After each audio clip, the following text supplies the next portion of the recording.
In the early 19th century, Britain was the most powerful nation on earth. Her colonies stretched from the Caribbean to the South Pacific. This was the largest empire the world had ever seen.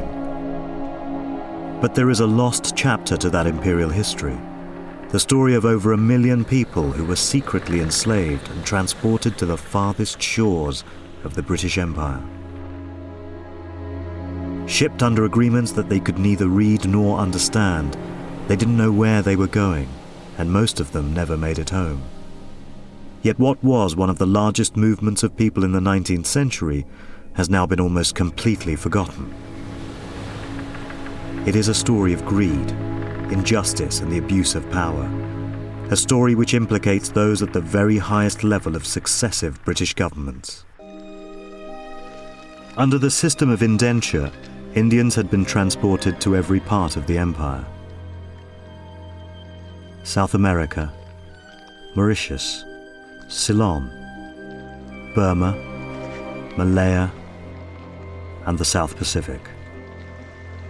But the system was about to face its greatest challenge as a new part of the world began importing Indians by the shipload.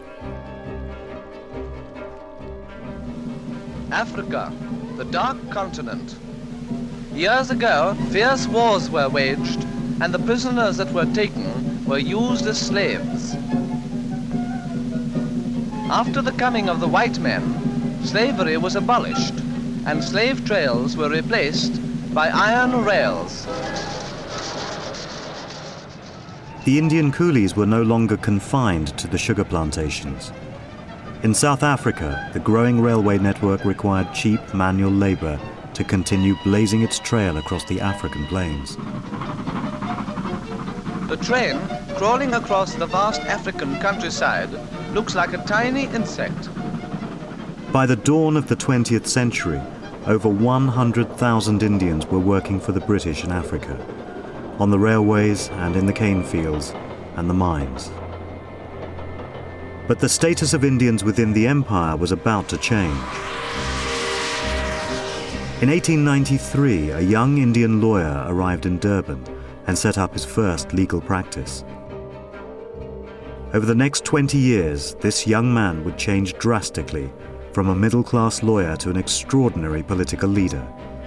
His name was Gandhi. Gandhi got to know about indentured laborers very soon after arriving here. His first major contact with an indentured worker was in 1894. The man was beaten by his employer and had his front 2 teeth smashed, and the man was in terrible distress and came into Gandhi's legal offices. This encounter would mark a turning point in the young lawyer's life. Gandhi began his campaign against indentured labor by exposing the plight of the Indians at public meetings. But he quickly realized that the future lay in unifying the isolated Indian community. The result was the first Indian newspaper in Africa. Indian Opinion begins to chronicle the conditions that indentured workers lived under and the poor housing conditions, the poor food that they had, the treatment by employers. It is a rich chronicle of grievances. Gandhi's newspaper exposed the realities of indentured labor worldwide, but the written word was not his only weapon. It was meant that this paper would reach British India, it would reach authorities in England, that it changed to become a paper of mobilizing people. It begins to take a very important role in motivating people to go to jail. So it becomes a paper which says jail is an honorable place to be when the laws are unjust.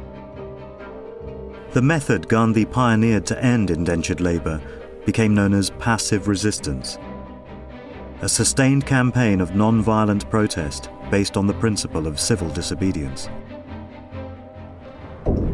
It was the first time this technique had ever been used, and it would bring the young lawyer into direct conflict with the British legal system. Johannesburg, 1908. The struggle to end indentured labor was building into a national crisis. Indian merchants, labourers and their families willingly went to prison in an effort to bring the system down. Within months, Gandhi and his followers had filled the jails of South Africa to capacity. Over the next 5 years, Gandhi would be imprisoned on 4 separate occasions.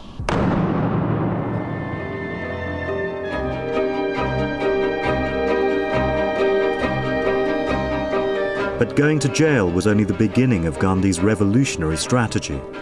Even from his prison cell, he used his newspaper to keep up pressure on the authorities.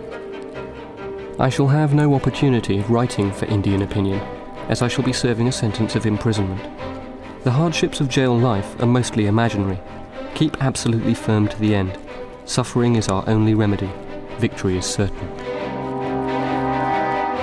It would be another 5 years before Gandhi's campaign to end indentured labour would reach its climax.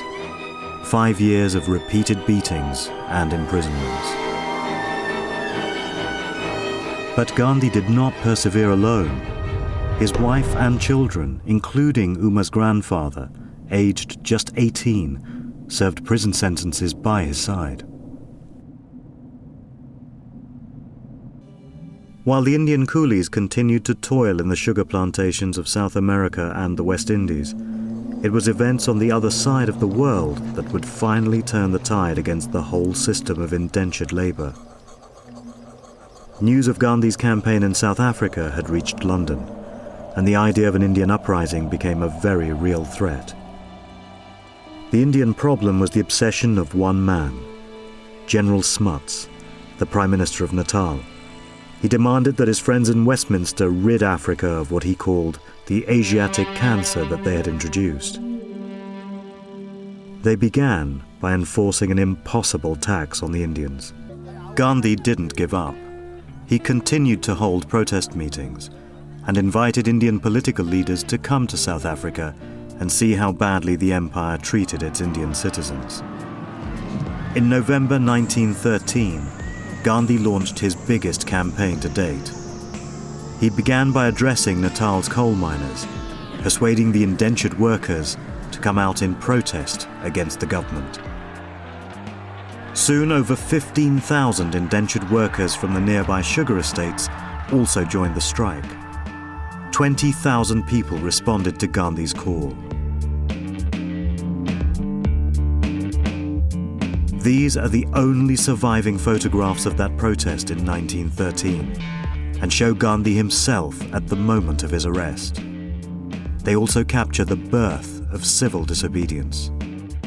Many of the protesters were brutally beaten and imprisoned by British officers, and Gandhi was sentenced to 9 months in prison.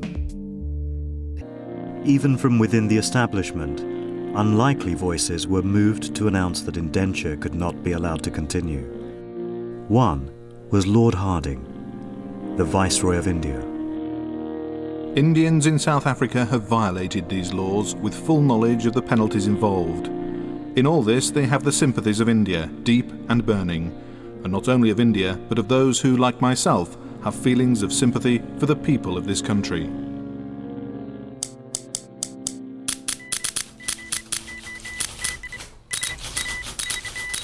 Whitehall was outraged. Increasingly frantic internal communications warned that Gandhi's coolies were becoming martyrs. The cabinet discussed Hardinge's immediate recall, but didn't want to agitate an already delicate situation. Indentured emigration was suspended pending further investigation as Britain entered the First World War.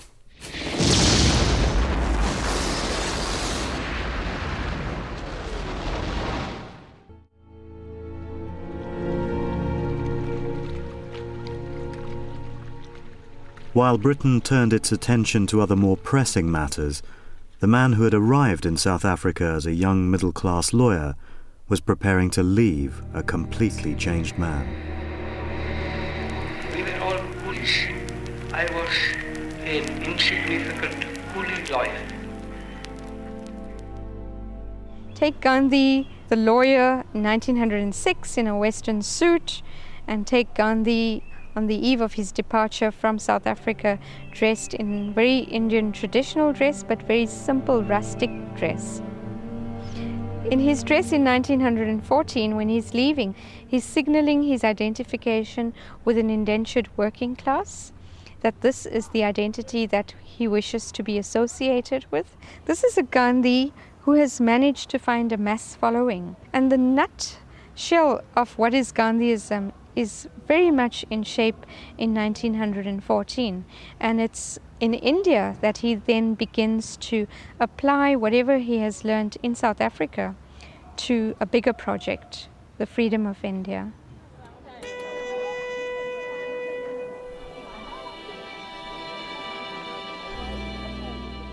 The British scattered 1.5 million Indian people to all corners of the globe, with all kinds of consequences right down to the present day. If you consider many of the great political upheavals of the last 30 years in the old British Empire, the tensions in Fiji between Fijians and Indian peoples, the extraordinary expulsion by Amin of Asians from Uganda, the extraordinary demographic confusions of South Africa brought about by people settled there by the British, all of this a direct consequence of British imperial and economic policy in the world at large. The Indian coolies may have become a distant memory, but their legacy refuses to go away. Freed from indenture, they forged their own communities and abandoned colonies around the world, becoming lawyers, doctors, entrepreneurs.